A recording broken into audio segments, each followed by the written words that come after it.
नमस्कार, बायजूस आईएएस हिंदी में आपका स्वागत है। प्रस्तुत है दैनिक क्विज। पहला प्रश्न आपके समक्ष है। एशियाई हाथी विशेषज्ञ समूह के संबंध में निम्नलिखित कथनों पर विचार कीजिए। एशियाई हाथी विशेषज्ञ समूह अंतर्राष्ट्रीय प्रकृति संरक्षण संघ के प्रजाति जीवन रक्षा आयोग का एक हिस्सा है। यह एशियाई हाथी के लिए लाल सूची प्राधिकरण के रूप में कार्य करता है। यह हाथी व्यापार सूचना प्रणाली का संचालन और प्रबंधन करता है। दिए गए कथनों में से कौन सा से सही है? तो एशियाई हाथी विशेषज्ञ समूह के संदर्भ में पहला और दूसरा कथन तो सही है। तीसरा जो कथन है वह सही नहीं है, क्योंकि हाथी व्यापार सूचना प्रणाली एक अंतर्राष्ट्रीय संधि साइट्स का महत्वपूर्ण अंग है। जब हम बात करते हैं साइट्स की, तो यह है वन्य जीवों और वनस्पतियों की लुप्त प्राय प्रजातियों में अंतर्राष्ट्रीय व्यापार पर एक कन्वेंशन है, और इस रूप में यह एक अंतर्राष्ट्रीय समझौता है जिसका उद्देश्य यह सुनिश्चित करना है कि जंगली जानवर और पौधों का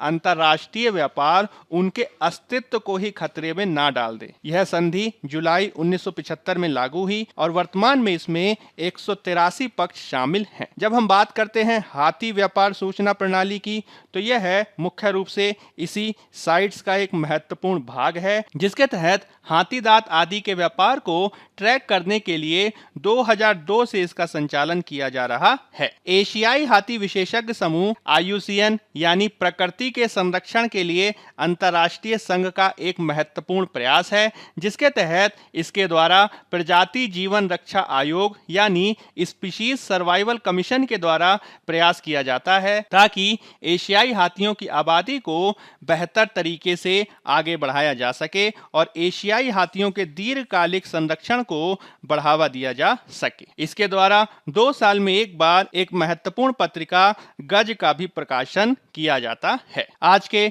द हिंदू अखबार में एशियाई हाथियों के संदर्भ में एक महत्वपूर्ण आलेख प्रकाशित हुआ है, जो इसके संदर्भ में काफी महत्वपूर्ण है। अगला प्रश्न आपके समक्ष है। उपभोक्ता मूल्य सूचकांक का उपयोग निम्नलिखित में से किसके लिए किया जा सकता है? मुद्रास्फीति या अपस्फीति की अवधि की पहचान करना, मुद्रा स्थिरता का निरीक्षण, मुद्रास्फीति लक्षीकरण के लिए साधन, और वेतन, मजदूरी और पेंशन के वास्तविक मूल्य को समझना। आपके पास विकल्प हैं केवल 1, केवल 3 और 4, केवल 1, 3 और 4, कि 1, 2, 3 और 4। तो उपभोक्ता मूल्य सूचकांक के संदर्भ में चारों के चारों कथन सही हैं, और इस रूप में हमारा उत्तर हो जाएगा डी, 1, 2, 3 और 4। जब हम बात करते हैं उपभोक्ता मूल्य सूचकांक यानी कंज्यूमर प्राइस इंडेक्स की, तो महत्वपूर्ण रूप से यह घरों या खुदरा खरीदार द्वारा खरीदी गई उपभोक्ता वस्तुओं और सेवाओं के संदर्भ में मूल्य परिवर्तन में वृद्धि को मापता है, और इस रूप में यह थोक मूल्य सूचकांक यानी WPI से इस रूप में भिन्न है कि WPI के द्वारा उत्पादक के स्तर पर कीमतों में परिवर्तन को मापा जाता है, वहीं CPI में खरीदार या खुदरा के स्तर पर वस्तुओं और सेवाओं के मूल्य में परिवर्तन को आंका जाता है। CPI को अनेक प्रकारों से प्रकाशित किया जाता है, जिसमें औद्योगिक श्रमिकों के लिए CPI, कृषि मजदूरों के लिए CPI, ग्रामीण मजदूरों के लिए CPI और शहरी गैर मैनुअल कर्मचारियों के लिए CPI महत्वपूर्ण है। इसमें से प्रारंभ के 3 को श्रम ब्यूरो द्वारा प्रकाशित किया जाता है और शहरी गैर मैनुअल कर्मचारियों के CPI को NSO यानी राष्ट्रीय सांख्यिकी कार्यालय द्वारा संकलित किया जाता है। आज के द हिंदू अखबार में इससे संबंधित खबर प्रकाशित हुई है, जो काफी महत्वपूर्ण है। अगला प्रश्न आपके समक्ष है। सुपरनोवा के संबंध में निम्नलिखित कथनों में से कौन सा से सही है? विशाल तारे अपने जीवन काल के अंत में सुपरनोवा बनाते हैं। सुपरनोवा उन प्रणालियों में हो सकता है जहां 2 तारे एक दूसरे की परिक्रमा करते हैं और उनमें से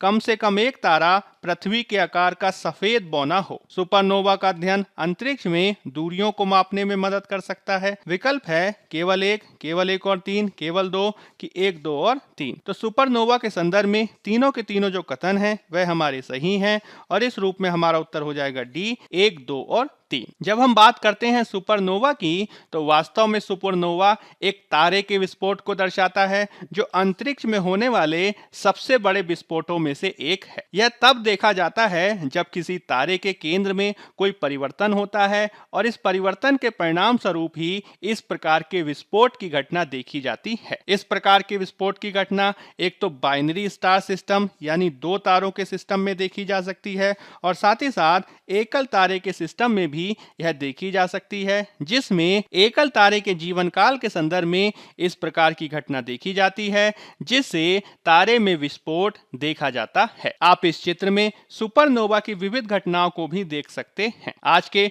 द हिंदू अखबार में सुपरनोवा से संबंधित खबर प्रकाशित हुई है। अगला प्रश्न आपके समक्ष है, पुरी स्थित जगन्नाथ मंदिर के संबंध में निम्नलिखित कथनों में से कौन सा से गलत है या है? यह मंदिर अपनी वार्षिक रथ यात्रा के लिए प्रसिद्ध है जो भगवान विष्णु को समर्पित है। तटीय उड़ीसा में स्थित इसे ब्लैक पैगोडा भी कहा जाता है। यह 4 धामों में से एक है। विकल्प है केवल 2, केवल 1 और 2, केवल 2 और 3 कि केवल 3। तो गलत कथन के संदर्भ में दूसरा जो कथन है वह हमारा गलत है और पहला और तीसरा सही है और इस रूप में हमारा उत्तर हो जाएगा ए, केवल 2। जब हम बात करते हैं पुरी स्थित जगन्नाथ मंदिर की तो यह उड़ीसा में अवस्थित एक महत्वपूर्ण मंदिर है जिसका निर्माण 10वीं शताब्दी में पूर्वी गंग वंश के शासक अनंत वर्मन चोडगंग देव के द्वारा किया गया था। यह अपनी वार्षिक रथ यात्रा के लिए काफी प्रसिद्ध है और इसे 4 धामों में से भी एक माना जाता है जिसमें अन्य बद्रीनाथ, द्वारका और रामेश्वरम आदि शामिल है। यूरोपीय काल में जगन्नाथ मंदिर को व्हाइट पैगोडा के रूप में जाना जाता था जबकि कोणार्क के सूर्य मंदिर को ब्लैक पैगोडा के नाम से जाना जाता है। इस चित्र में आप इस मंदिर को देख सकते हैं। आज के द हिंदू अखबार में इससे संबंधित खबर प्रकाशित हुई है। अब हम संघ लोक सेवा आयोग के पूर्व वर्ष के प्रश्न को देख लेते हैं। भारत के चांगपा समुदाय के संदर्भ में निम्नलिखित कथनों पर विचार कीजिए। वे मुख्य रूप से उत्तराखंड राज्य में रहते हैं। वे अच्छे किस्म का ऊन देने वाले पश्मीना बकरों बकरियों को पालते हैं। उन्हें अनुसूचित जनजातियों की श्रेणी में रखा गया है। उपर्युक्त कथनों में से कौन सा से सही है? केवल 1, केवल 2 और 3, केवल 3 कि 1, 2 और 3। तो इसके संदर्भ में पहला कथन हमारा गलत है क्योंकि चांगपा समुदाय मुख्य रूप से लद्दाख और जम्मू कश्मीर क्षेत्र में रहता है। हालांकि इसके संदर्भ में दूसरा और तीसरा कथन सही है और इस रूप में हमारा उत्तर हो जाएगा बी, केवल 2 और 3। अब हम बात कर लेते हैं फैक्ट ऑफ द डे यानी आज के तथ्य की, जिसमें हम बात करेंगे लीगो वैज्ञानिक सहयोग पर। आज के द हिंदू अखबार में इससे संबंधित खबर प्रकाशित हुई है। लीगो वैज्ञानिक सहयोग, जिसे शॉर्ट में LSC कहा जाता है, यह है गुरुत्वाकर्षण तरंग यानी ग्रेविटेशनल वेव्स की खोज के लिए समर्पित अंतरराष्ट्रीय भौतिक संस्थानों और अनुसंधान संस्थानों का एक वैज्ञानिक सहयोग है। इसमें लीगो का फुल फॉर्म होता है laser interferometer gravitational wave observatory और इससे संबंधित परियोजना को प्रारंभ इसलिए किया गया है क्योंकि वैज्ञानिक इसके माध्यम से गुरुत्वाकर्षण तरंग यानी ग्रेविटेशनल वेव्स के बारे में जानना चाहते हैं और इस परियोजना में प्रत्येक 4 किलोमीटर लंबे एल आकार का एक नेटवर्क बनाना भी शामिल है जो लाखों प्रकाश वर्ष दूर से भी मामूली तरंगों का पता लगा सकता है। यदि हम बात करें ग्रेविटेशनल वेव्स यानी गुरुत्वाकर्षण तरंगों की तो यह ब्रह्मांड में सबसे ऊर्जावान प्रक्रियाओं के कारण